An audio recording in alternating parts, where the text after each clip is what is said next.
बिहार विधानसभा में नीतीश सरकार ने फ्लोर टेस्ट पास कर लिया। वोटिंग से पहले ही विपक्ष वॉकआउट कर गया। समर्थन में 129 वोट पड़े, जबकि विपक्ष में एक भी वोट नहीं पड़ा। पश्चिम बंगाल के नेता प्रतिपक्ष शुभेंदु अधिकारी समेत बीजेपी के 6 नेताओं को अनियंत्रित और अव्यवस्थित व्यवहार की वजह से विधानसभा से मौजूदा सत्र से सस्पेंड किया गया। ये भी जानकारी तफसील से बताएंगे। वहीं हल्द्वानी के वनभूलपुरा इलाके में कर्फ्यू के बाद इलाके के कई घरों में ताले लटके हुए हैं। सड़कें वीरान नजर आ रही है। चप्पे चप्पे पर पुलिस बल की तैनाती है। खबर यह है कि इलाके के लोग पलायन कर रहे हैं। वही चौथी खबर रियलिटी शो बिग बॉस से जुड़ी हुई, क्योंकि रियलिटी शो बिग बॉस से चर्चा में आए यूट्यूबर एल्विश यादव एक बार फिर से सुर्खियों में है। इस बार फिर से उनका एक वीडियो सोशल प्लेटफॉर्म पर वायरल है, जिसमें वो एक शख्स को थप्पड़ मारते नजर आ रहे हैं। थप्पड़ कांड के बाद एल्विश यादव ने एक ऑडियो जारी कर सफाई भी पेश की है। एक एक करके इन तमाम खबरों का रुख करें, लेकिन सबसे पहले बात करते हैं बिहार की। बिहार की सियासत में सोमवार का दिन बेहद अहम रहा। मुख्यमंत्री नीतीश कुमार ने 28 जनवरी को एनडीए में शामिल होकर 9वीं बार मुख्यमंत्री पद की शपथ ली और आज सीएम नीतीश कुमार ने फ्लोर टेस्ट भी पास कर लिया। नीतीश सरकार के पक्ष में 129 वोट मिले। नीतीश कुमार ने 128 विधायकों का समर्थन राज्यपाल को 28 जनवरी को ही सौंप दिया। इसके बाद तेजस्वी यादव ने खेला करने की बात कही, लेकिन नीतीश कुमार पास हो गए और तेजस्वी यादव का खेल पूरी तरीके से खत्म हो गया। इससे पहले विश्वास प्रस्ताव पर चर्चा के दौरान सदन में मुख्यमंत्री जैसे ही बोलने के लिए खड़े हुए तो आरजेडी विधायक हंगामा करने लगे। नीतीश कुमार ने गुस्से में कहा कि लोग मुझे सुनना नहीं चाहते तो वोटिंग करवाइए, लेकिन विपक्ष वोटिंग से पहले ही वॉकआउट कर गया, जिससे विपक्ष की तरफ से एक भी वोट नहीं पड़ा। आइए आपको फ्लोर टेस्ट की पूरी गणित को पहले समझाते हैं। 243 विधायकों वाली विधानसभा में बहुमत का आंकड़ा था 122। ऐसे में एनडीए के पास 129 विधायकों का समर्थन मिला। मतलब बीजेपी के 78 विधायक, जेडीयू के 43 विधायक, हम के 4 विधायक और निर्दलीय के 1 विधायक का समर्थन जिन्होंने वोट किया। इसके अलावा आरजेडी के 3 विधायकों ने भी सरकार के पक्ष में वोटिंग की, यानी क्रॉस वोटिंग हुई, जबकि डेप्यूटी स्पीकर चुने गए महेश्वर हजारी ने वोट नहीं किया। इसके अलावा जेडीयू के 1 विधायक दिलीप राय गैर हाजिर रहे।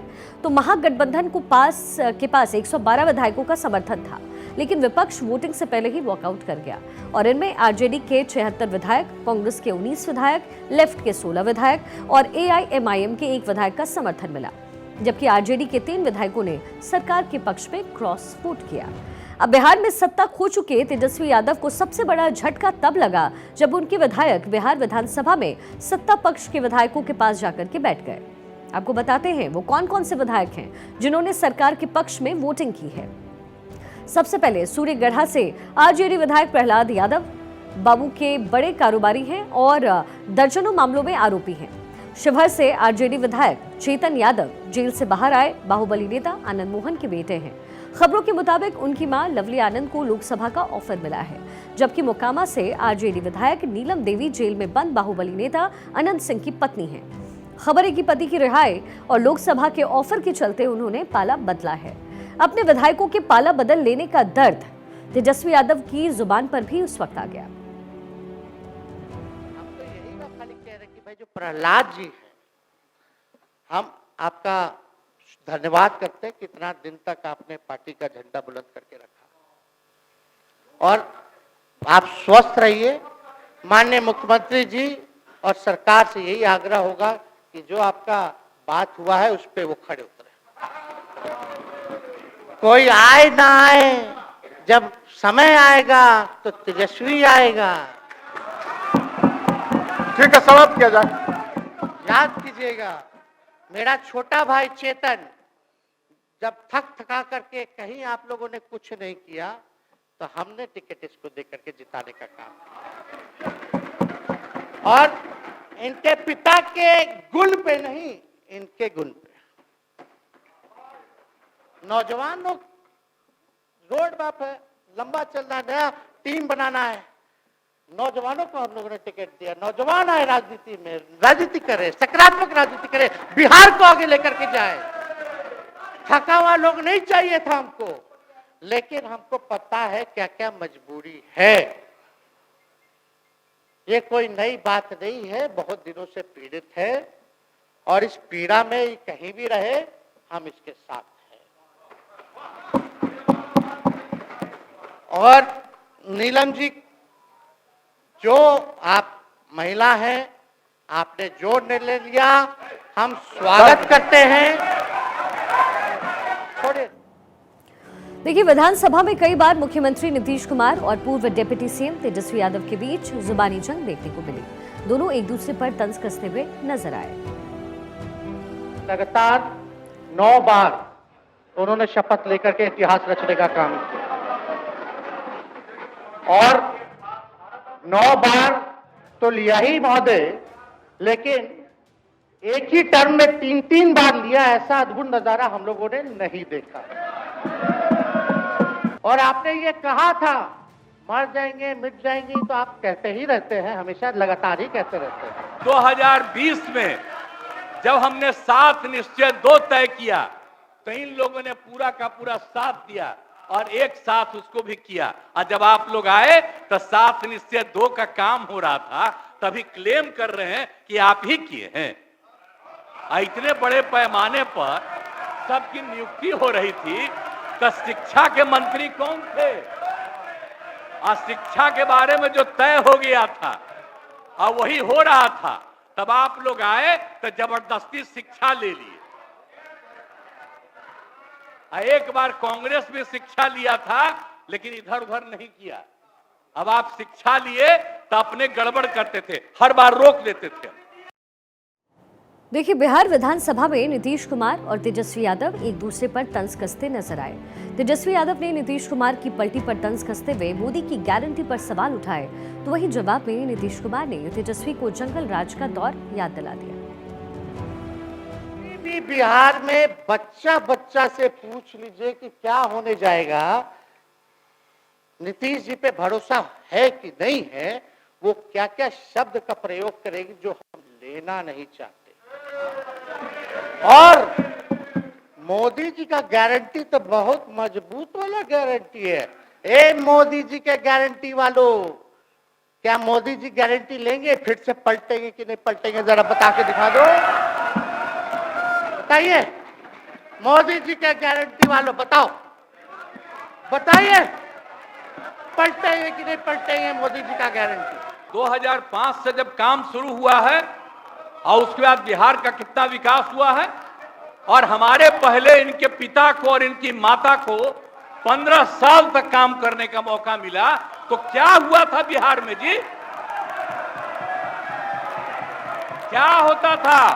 अरे शाम में कोई भी आदमी घर से बाहर निकलता था, आप जरा सोच लीजिए, और कहीं कोई सड़क था, कहीं कोई रास्ता था, और जब हम लोगों को मौका मिला और ये बात करते हैं अपने को कि इनके साथ मुस्लिम है, तो कितना मुस्लिम हिंदू का झगड़ा होता था। खैर, तमाम दिक्कतों और मशक्कतों के बाद बिहार में फिर से नीतीश कुमार हैं और तेजस्वी यादव के हिस्से में आई है हार। चलिए आगे बढ़ते हुए अब बात करेंगे पश्चिम बंगाल की। पश्चिम बंगाल के नेता प्रतिपक्ष शुभेंदु अधिकारी और अग्निमित्रा पॉल समेत 6 बीजेपी विधायकों को विधानसभा में अनियंत्रित और अव्यवस्थित व्यवहार को लेकर के विधानसभा के मौजूदा सत्र से सस्पेंड किया गया है। दरअसल पश्चिम बंगाल के उत्तर 24 परगना जिले के सदेश खाली में 10 फरवरी को हिंसक विरोध प्रदर्शन हुए। यहां स्थानीय महिलाओं ने तृणमूल कांग्रेस के फरार चल रहे नेता शेख शाहजहां और उनके सहयोगियों की गिरफ्तारी की मांग को लेकर के जुलूस निकाला। शेख शाहजहां का नाम राशन घोटाले में सामने आया था और जब ईडी की टीम उनके यहां छापेमारी के लिए पहुंची तो उनकी तरफ से ईडी की टीम पर हमला किया गया। पश्चिम बंगाल विधानसभा से सस्पेंड किए गए 6 बीजेपी विधायकों में नेता प्रतिपक्ष शुभेंदु अधिकारी, अग्निमित्रा पॉल, शंकर घोष, तापसी मंडल, इसके साथ ही बंकिम घोष और मिहिर गोस्वामी का नाम शामिल है। सभी विधायकों को राज्य विधानसभा के नियम 348 के तहत निलंबित किया गया। ये प्रस्ताव पश्चिम बंगाल के संसदीय कार्य मंत्री शोभनदेव चट्टोपाध्याय ने पेश किया। विधायकों के सस्पेंशन पर नेता प्रतिपक्ष शुभेंदु अधिकारी ने कहा कि बीजेपी हमेशा महिलाओं के सम्मान को लेकर के आवाज उठाती रहेगी। उन्होंने ये भी कहा कि हम संदेश खाली में हुई घटना के विरोध में प्रदर्शन कर रहे थे। हम लोग सदन के वेल में पहुंचे और अपनी आवाज उठाई। साथ ही उन्होंने कहा कि हमें विधानसभा के मौजूदा सत्र से सस्पेंड कर दिया गया। ये सस्पेंशन हमारे लिए एक गिफ्ट है, क्योंकि हम अपनी माताओं और बहनों के सम्मान की रक्षा करने की कोशिश कर रहे थे। आने के लिए हम लोग को सस्पेंड क्यों, जेल के अंदर डाल दे, फांसी में चढ़ा दे, कोई दिक्कत नहीं। माता का इज्जत के लूटने वाले के खिलाफ बीजेपी का आवाज बुलंद रहेगा, आगे भी जारी चल रहेगा। हम लोग का पास जानकारी आ रहा है, ये लोग रुकेगा, कोई दिक्कत नहीं, जाने देगा। हम लोग अप्रोच करेगा, ये 144 है, 4 बीजेपी लेडीज एमएलए को अलाउ कीजिए, ओनली 4 लेडीज एमएलए।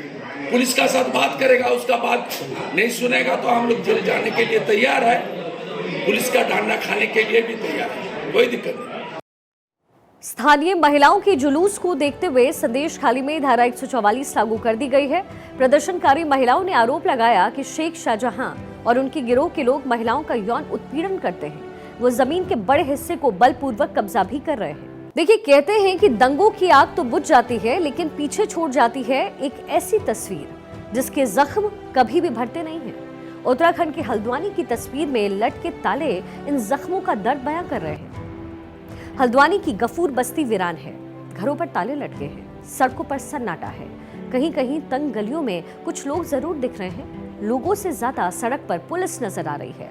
टूटी गाड़ियां, जली बाइक और घरों पर आग के निशान हल्द्वानी की तस्वीर बयां कर रहे हैं। 8 फरवरी को इसी गफूर बस्ती में सरकारी जमीन पर बनी मस्जिद और मदरसा तोड़ने पर हिंसा भड़क गई, जिससे 6 लोगों की जिसमें मौत हुई, तकरीबन 500 लोग घायल हुए। 8 फरवरी को 3 जगह हिंसा हुई। गफूर बस्ती में मलिक का बगीचा, गांधीनगर और वनभूलपुरा थाना में हिंसा को 4 दिन बीत गए, लेकिन पूरा इलाका अभी भी सील है। किसी को भी हिंसा वाले इलाके में आने जाने की परमिशन नहीं है। खबरों के मुताबिक लोग घरों पर ताला लगा करके पलायन करने को मजबूर हैं। पुलिस इस एरिया में सर्च अभियान लगातार चला रही है। हल्द्वानी में हुई हिंसा में 2 नाम सामने आ रहे हैं, संजय सोनकर और अब्दुल मलिक। रेलवे कॉन्ट्रैक्टर अब्दुल मलिक तोड़ी गई मस्जिद और मदरसे की जमीन का मालिक है। वहीं संजय सोनकर को लोकल माफिया और हिस्ट्री शीटर बताया जाता है। फिलहाल फरार आरोपियों को पकड़ने के लिए अन्य जिलों में भी टीम भेजी जा रही है और वहां पर सख्ती बरती जा रही है। चलिए आगे बढ़ते हुए झारखंड का रुख करते हैं। झारखंड के पूर्व मुख्यमंत्री हेमंत सोरेन की मुश्किलें अभी थमने का नाम नहीं ले रही। पूर्व सीएम हेमंत सोरेन को कोर्ट से फिर से बड़ा झटका लगा। ईडी की टीम ने पूर्व मुख्यमंत्री हेमंत सोरेन की रिमांड खत्म होने पर उन्हें कोर्ट में पेश किया। ईडी ने पूर्व मुख्यमंत्री हेमंत सोरेन से और पूछताछ करने के लिए पीएमएलए कोर्ट से 4 दिनों की रिमांड मांगी, जिस पर कोर्ट ने हेमंत सोरेन की 3 दिन की रिमांड बढ़ा दी। पिछले 10 दिनों से ईडी की टीम हेमंत सोरेन से पूछताछ कर रही है। गिरफ्तारी के बाद पहली बार ईडी को 5 दिन की रिमांड मिली, दूसरी बार भी 5 दिनों की रिमांड मिली और अब तीसरी बार 3 दिन की रिमांड मिल गई है। नियम के मुताबिक ज्यादा से ज्यादा सिर्फ 14 दिन तक रिमांड पर पूछताछ हो सकती है। इससे पहले झारखंड के पूर्व सीएम हेमंत सोरेन की याचिका पर रांची हाईकोर्ट में जस्टिस चंद्रशेखर की अध्यक्षता वाली खंडपीठ में सुनवाई हुई। सुनवाई के बाद हेमंत सोरेन की ओर से दाखिल क्रिमिनल रिट याचिका और संशोधन पिटीशन पर जवाब दाखिल करने के लिए अदालत ने ईडी को 2 हफ्ते का समय दिया। हेमंत सोरेन की ओर से सुप्रीम कोर्ट के सीनियर एडवोकेट कपिल सिब्बल, झारखंड के महाधिवक्ता राजीव रंजन और अधिवक्ता पीयूष त्रिदेश ने पक्ष रखा। वहीं ईडी की ओर से additional solicitor general SV Raju, अधिवक्ता एके दास ने भी पैरवी की। कोर्ट ने ईडी को एक बार में अपनी बात रखने को कहा है। इस मामले में अगली सुनवाई अब 27 फरवरी को होगी। ईडी बड़गई के 8.46 एकड़ जमीन घोटाले मामले में पूर्व सीएम हेमंत सोरेन से पूछताछ कर रही है। सोरेन को 31 जनवरी को गिरफ्तार किया गया था। क्या कुछ हुआ है आपको बता देते हैं। चलिए अब आगे बढ़ते हुए अगली बड़ी खबर का रुख करते हैं। और चूंकि ये जो सियासी दंगल है वो चल रहा है, लेकिन इसी बीच एक बड़ी इंफॉर्मेशन जो निकल कर आई है वो आपको बताते हुए रियलिटी शो बिग बॉस से चर्चा में आए यूट्यूबर एल्विश यादव आए दिन किसी न किसी कंट्रोवर्सी में फंस जाते हैं। कभी सांप उनके लिए मुसीबत बन जाते हैं तो कभी इंसान। ऐसे में अब उनका एक नया वीडियो है जो सोशल प्लेटफॉर्म पर जमकर वायरल हो रहा है और इसे देखकर आप हैरान रह जाएंगे। सोशल मीडिया पर वायरल वीडियो में एल्विश यादव रेस्टोरेंट में खुलेआम मारपीट करते हुए नजर आ रहे हैं। दरअसल एल्विश यादव इन दिनों जयपुर में हैं, जहां देर रात 22 गोदाम स्थित टाउन कॉफी रेस्टोरेंट से बाहर निकलते वक्त खाना खा रहे एक लड़के से एल्विश यादव का विवाद हुआ। एल्विश ने लड़की को थप्पड़ जड़ दिया, जिसका वीडियो सोशल प्लेटफॉर्म पर तेजी से वायरल हो रहा है। इस पूरे मामले में एल्विश यादव ने अब सफाई पेश की है और कहा है कि लड़की की तरफ से भद्दे कमेंट्स पास किए गए। एल्विश एक ऑडियो में सफाई देते नजर आ रहे हैं, आप भी सुनिए एल्विश यादव क्या कुछ कह रहे हैं। भाई देखो, मैटर ये है, ना मेरे को शौक है लड़ाई करने का, ना मेरे को हाथ उठाने का शौक है। मैं अपने काम से काम रखता हूँ, मैं चलता हूँ नॉर्मल। और जो फोटो खिंचवाने को कहता मैं हम खिंचवाते हैं उसके साथ आराम से फोटो। पर जो कोई पीछे से कमेंट पास करता माँ बहन की गाली देता, देखो उसको भी नहीं बख्शते। ऑल तो तुम्हें दिख रही होगी साथ में पुलिस भी है, कमांडो भी चल रहे हैं, कि ऐसा कोई सीन नहीं है कि भाई गलत सलत कर दिया। ये मेरा पर्सनल था, उसने मेरे को पर्सनली बोला, मैंने पर्सनली जाकर, और मुझे कोई उस बात का गम भी नहीं है कि भाई मुझे रिग्रेट हो, ऐसा ही।